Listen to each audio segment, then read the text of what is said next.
Welcome back, guys. Let us see how to install Kubernetes cluster using Ansible. In this guide, I am going to use a centralized server Ansible host running on CentOS 8.2, and the IP I have configured in this server is 192.168.0.16. I am going to use the default inventory file, Ansible inventory file, that is etc Ansible host, and I have defined three host groups. One is for creating the user, another is for master, and one group is for worker nodes. Okay, let us clear the screen. Now this is the playbook I am going to use for creating the user. The input, the var defined, and whenever it's prompt to enter the username which want to be created on the remote server, it will be replaced in these locations. Okay, at last, once it's created, it will print the user account details, not the credential. So let me play that Ansible playbook. Ansible playbook create user.yaml -small k and -K. This one I am using to escalate the privilege and going to use for SSH connection. It will prompt for the user which want to be created. Let me use Linux sysadmin 111. This is just a test user I am creating. This is how you will create the user. Already I have the Ansible account on all the servers. That's the reason I am showing with the example. You can see once it's created, it will print the output. So this account has been created on all the three servers. Let me run a ad hoc command and I'll show you the output whether the account is exist or not. Ansible-yum shell-a id and that user account to the group users. So the account which I have created is exist on all the three servers. Let me start with installing the setup. Okay, so in this setup I am going to run this playbook, Ansible playbook CKA preparation for CKA. So whenever you are going to run this playbook, it will walk through all the steps by disabling the swap and remove the entry from the FS tab, installing the prerequisites, Docker installation, Kubernetes installation, adding the keys for them, and initializing the Kubernetes cluster.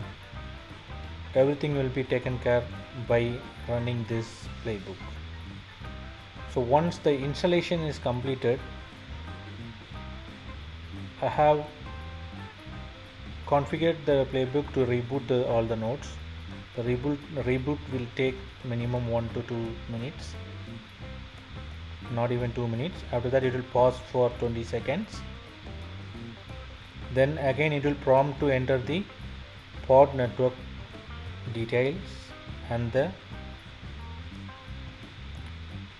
pod network details, which I am going to use the same. In your case, if you want to change this IP, change it. Okay, and the port network YAML file and RBAC role based access control file, which I am going to use that. In this step, initializing will take a little bit time, 30 to 1 minute.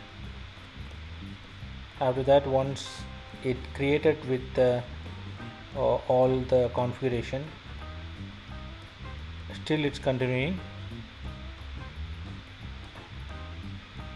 Okay, this is the file, YAML file, which I have provided to create the pod network and RBAC. Once initialized the cluster, it will print the join command. The join command will be saved on a file and it will be copied to the worker nodes. It's right now joining the worker nodes with the Kubernetes cluster master node. You can see all the tasks are completed successfully. Okay, it's configured with the autocomplete option as well. Everything included in this playbook. Let us verify now. Let me SSH into master node. SSH Ansible @192.168.0.26 is the master node.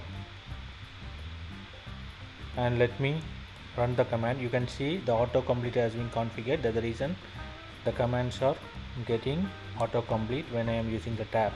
While listing, if you are getting these errors like container creating and pod installation or crash loop back for a long time, if the container creating is staying for long time, taking long time, download the Calico YAML file and once again apply it using kubectl apply -f and the YAML file. Okay, this is the file which I have downloaded right now. Let me apply it. So after 30 to 1 minute, within 1 minute, all the containers which we are deployed, Calico network and core DNS will be working. It will be in the running state. Let me put a watch. Right now we can see all the pods are in running state. That's it. We have completed with the installation and everything was successful. Okay, we have done with the installation. Now let us verify the installation version and list the nodes. Let me type kubeadm version to verify the version, or we can do kubectl get nodes -o we can see the version of kubeadm I am using in this servers. This is the version I have used. Let's quickly deploy one of the application using Kubernetes. Create deployment, test deploy -an image, and let me scale up the deployment and check for the rollout status. So everything is working as expected. So this deployment, this installation is successful and good. In case if the setup is failed in the middle in any stage, you can reset by doing the kubeadm reset. You can do that. Use sudo kubeadm reset -f ignore preflight -error is equal to all. So you want to run this reset on all the 3 nodes.